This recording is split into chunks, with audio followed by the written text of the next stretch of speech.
नमस्ते दोस्तों, कल परसों किसी से बात हो रही थी। उसने कहा कि दिवाली आ रही है, दिवाली में 50 से 1,00,000 रुपये खर्चे के लिए लगी और उसकी वजह से उसके पास पैसे नहीं है और ही want to arrange that money from somewhere, credit card मारना चाहते थे। तो मुझे ये विचार आया कि क्यों ना हम इस तरीके से प्लान करें कि जिससे ये ऐसी जो इमरजेंसी या साल में एक बार होने वाले जो एक्सपेंडिचर होते हैं उसके लिए कुछ किया जाए। दोस्तों देखिए, हम महीने की सैलरी आती है, हमें लगता है कि जो भी रूटीन खर्चा है वो खत्म होने के बाद जो भी पैसा बचा है वो एंजॉयमेंट करने के लिए बचा है और हम लोग वो खर्चा कर देते हैं। हमें सालाना आने वाले खर्चे के बारे में भी हर महीने के बजट में कुछ एलोकेशन रखना चाहिए, जिसकी वजह से हमारा जो प्लानिंग है, हमारा जो भी जरूरत है वो इजीली पूरी हो सके और जीवन सुखमय हो सके। तो सालाना हमें क्या क्या भरना होता है? तो इंश्योरेंस के प्रीमियम भरने होते हैं, गाड़ी का होगा, हेल्थ इंश्योरेंस का होगा, टर्म इंश्योरेंस का होगा, जो भी है।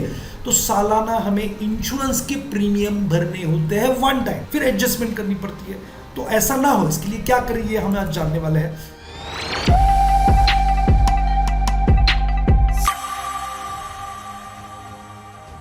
दूसरा, सालाना फीस होती है बच्चों की। स्कूल की फीस होती है, लाख रुपए होती है, 1.5 लाख रुपए होती है, 2 लाख रुपए होती है। फिर स्कूल की फीस जब स्कूल वाले मांगते हैं तो फिर हम अरेंजमेंट करना शुरू कर देते हैं।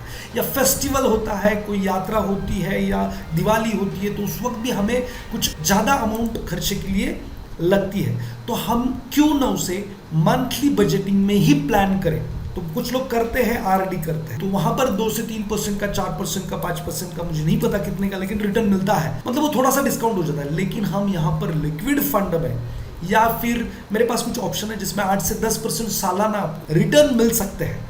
अगर आपको वो ऑप्शन जानने तो वो भी आप मुझे पूछ सकते हैं। तो देखिए दोस्तों, सिंपल करते हैं कि आपको स्कूल की फी भरनी है सालाना जून महीने में, तो उसी महीने में टेंशन लेने की आवश्यकता नहीं है। तो क्या करना पड़ेगा, आज से ही हमें स्कूल फीस के लिए पैसे बचाने शुरू करने हैं। समझ लीजिए आपके बच्चे की फीस 1 लाख रुपए है और आपको 1 साल के बाद वो फीस भरनी है।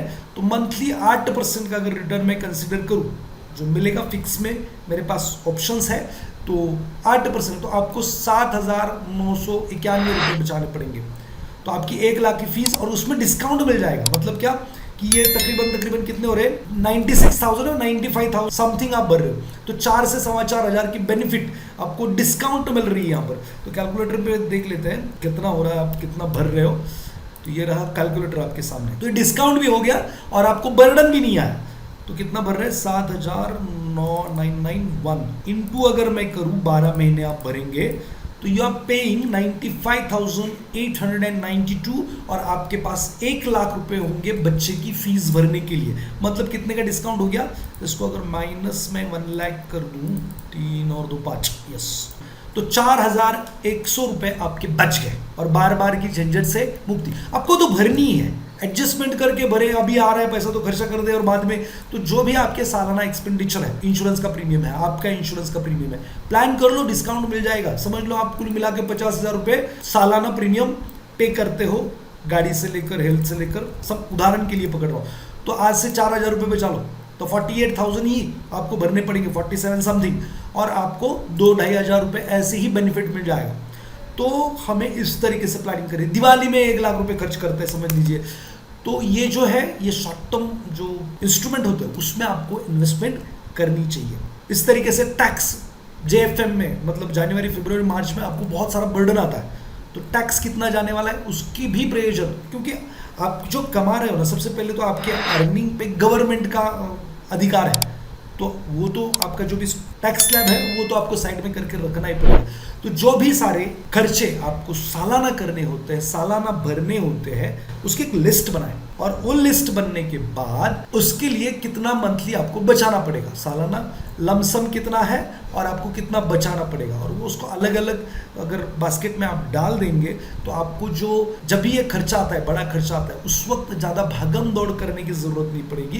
काम कूल रिलैक्स रहकर आप उस पैसे को मैनेज कर पाओगे और एक जीवन सुख में बिता कर चले जाओगे। नहीं तो होता क्या है, जब भी स्कूल की फीस आती है या कोई इमरजेंसी बड़ा खर्चा आता है साल में जो करना ही होता है, उस वक्त हम क्रेडिट कार्ड, पर्सनल लोन या किसी से उधार ले, किसी से पैसे मांगते बैठे, इस तरीके से हमारा फाइनेंशियल प्लानिंग होता है। तो आज से हमें क्या करना है, तो जो भी सालाना खर्चे उसकी लिस्ट बनाए, कितने लगने वाले पैसे उसको लगाए, और एक फ़ोन करके ऑफिस में पूछ ले कि इसके लिए कितने पैसे, 8% या 10% जो भी आपका फिक्स रिटर्न वाला प्रोडक्ट है उसमें कितने डालने पड़ेंगे। तो 8 से 10% का फिक्स रिटर्न वाले प्रोडक्ट अवेलेबल है। ऑफिस में फ़ोन करके पता करें नीचे दिए हुए नंबर पे, और ज़रूर ये प्लानिंग के साथ अपना जीवन सुखमय बनाएं। साथ में आप बहुत सारी चीज़ें कर सकते हैं, तो वो भी फाइनेंशियल प्लानिंग के लिए कॉल कर सकते हैं। मैं चाहता हूँ कि मैं आपको हेल्प करूँ, आपका जो भी फाइनेंशियल डिस्टर्बेंस है या जो भी दिक्कतें आपको फाइनेंशियल आ रही है, आप सवाल भी नीचे कमेंट बॉक्स में पूछ सकते हैं, जिससे मैं उस पर भी वीडियो बना पाऊँ। तो ज़रूर इस वीडियो को लाइक करें, शेयर करें और इस पर एक्शन लें, क्योंकि कल करेंगे परसों करेंगे ऐसा अगर सोचेंगे तो रिजल्ट नहीं आएगा। देखिए, education is information not transformation. Education इंसान को इन्फॉर्म करता है, जो मैं यहाँ पर वीडियोस के माध्यम से आपको इन्फॉर्म कर रहा हूँ, आपका जीवन नहीं बदल रहा हूँ। आपको यहाँ पर जो भी बातें आपने सीखी उसका अपने जीवन में इस्तेमाल करना है, और तब जाके आपका जीवन बदलेगा। तो एक्शन रिक्वायर्ड है, तो इमीडिएटली आपको इन सारी चीज़ों पे एक्शन लेनी है। अगर आप एक्शन नहीं लेंगे तो जो भी सालाना खर्चे आएंगे उस वक्त आपकी भागम दौड़ चलते रहेगी, और कभी भी आप एक पीसफुल लाइफ नहीं जी पाएंगे। तो ज़रूर इस पर कृति करें, एक्शन करें। मिलते हैं नेक्स्ट वीडियो में। Thank you very much.